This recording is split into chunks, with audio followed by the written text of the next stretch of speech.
Hi, everybody. Welcome to this edition of the Business Grind.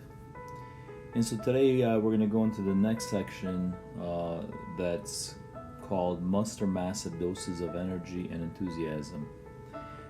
Just want to remind everybody this is also part of the chapter that talks about doing due diligence on yourself. And so this is another trait that you should consider as a must as you open up start a business, or if you're already in business, you should really consider this trait as something very important. So Mike points out here that one of the main things that is needed when you're the CEO, owner, president of a company is your personal energy, enthusiasm is what fuels the team and what fuels the company or the startup. You're the primary energy source, and so kind of a lot of things are riding on you. People look to you, and so that's what we're going to explore here. So I just want to read a couple of statements here that he makes, highlighted. And you have to do it again the next day, and then every day after that until the cash is flowing, whether that's in 90 days or 914 days. Would your best friend describe you as one of the most energetic, enthusiastic people they know? If not, I would consider this a significant hurdle you face. And so what Mike's saying is you have to wake up every day and provide the business the fuel it needs, and that's energy and enthusiasm, and not just one day, not just 2 days, but it could be from 90 days to 914 days, which could be how long it takes for this business to sort of continue on its own and go and float on its own. And so I like to point out, and that's why I wrote on the side here, you're like the energy, the battery for this business. And you need to keep going and going, kind of like an Energizer buddy, as that commercial points out. You can't. You have to realize that you are really the person that's driving the business. Nobody else behind you is gonna. You can't look over your shoulder for help. You're really the person that has to have that energy and enthusiasm. If you don't, nobody else will. So he also points out something I highlighted here in red: your business will be a mirror image of you. That's an interesting point. And I think that's true because if things are done with quality, with thoroughness, if things are done timely, it's probably an image of you and what you're like. So keep that in mind. And so the next thing he addresses is what if you're an introvert in business? So does that mean you can't open up a business if you're an introvert and don't have, let's say, the enthusiasm visible? And I think Mike's saying that is a problem, but of course you can still open up a business. But you have to be aware that this is maybe a weakness that you have. So you might have to focus on that more, or you might have to find people that kind of complement you in that department. But you definitely should be aware of the fact that, hey, maybe I have like kind of low energy and people perceive it that way, and I need to, when I go into a meeting, it can't be the case. That could be taken as a lack of enthusiasm for what you're doing. So he gives a nice example here of his business partner Mike, or Bob, who's also the co-CEO of Big B Coffee. And Bob tends to be a little more of an introvert, and so he speaks about what he had to do to overcome that.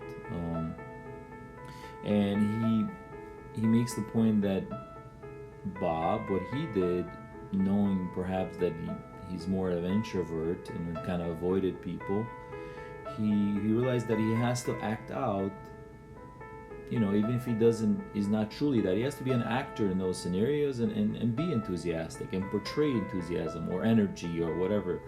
Be an extrovert.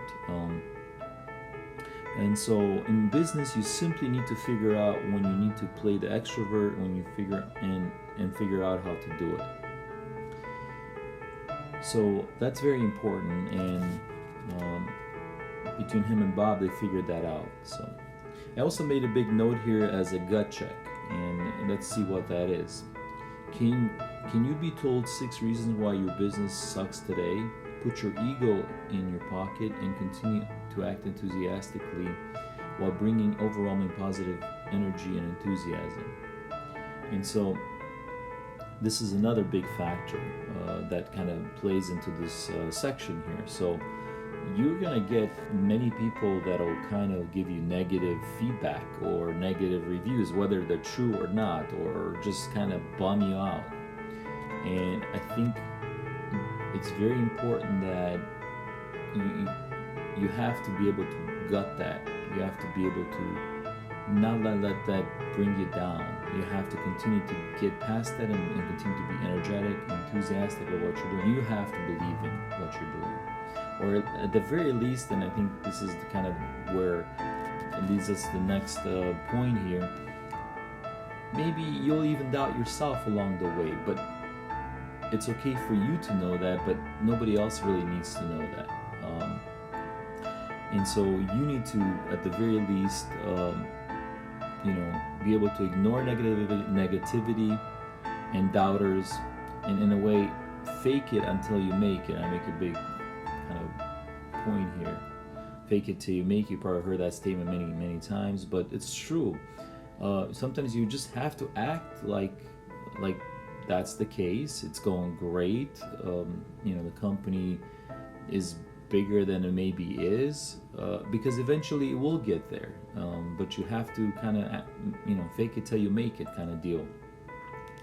And I think it's true. Like, I think I've experienced that many times, where many times you, I don't know, I suppose a product comes out and, it's not exactly, I don't know, I suppose it doesn't taste as great as you kind of build it up in your head to be, but it can get there. And so you might, maybe you don't have time to sit there and perfect everything before you roll it out. So it's important that you're enthusiastic about it, because you know that, hey, the next iteration, the next trial, the next prototype you're working on, it's going to be great. And so I think that enthusiasm has to show. And so I don't know if that's a great example in this scenario, but maybe a business attire, and that's maybe something important for myself here. Some people say they like to dress for success, whether they have it at the moment or not. They have to dress like, they want to dress like $1 million because they because they want to act the part, even if that they're not there yet. And to me, that's another example of kind of fake it till you make it, because it puts you in that mindset of a winner. And so it's a great point that he makes. So and so why is that important, to kind of act like a winner and fake it till you make it kind of deal, as Mike makes the point, because people would like to be associated with a winner and avoid a loser. So you need people to believe in you. You need people to be willing to come alongside of you. And so that's very important. That's why you need to be that enthusiastic person. And even if it's maybe not genuine in some cases, you have to be enthusiastic. I always give this example in training with Milkster, when I train the employees, the crafters as we call them, that make ice cream. You may come to work with a lot of drama. Maybe your boyfriend, your girlfriend broke up with you and you're sad. But when you're on the line working and you're serving people are coming there to have a great time, to get a great dessert, to improve their mood. And you're not allowed to be there and change that for them. They come there, they pay a lot of money to experience that. And so, yeah, you may have to be an actor on the line, providing an amazing experience for them. And maybe you don't feel that way, but it doesn't matter. Your job is to act at that point and give them a great experience. So I totally believe that they're coming there to pay. You're getting paid, not to bring drama to work, but to give them a great experience. So I don't know. I think it's very true.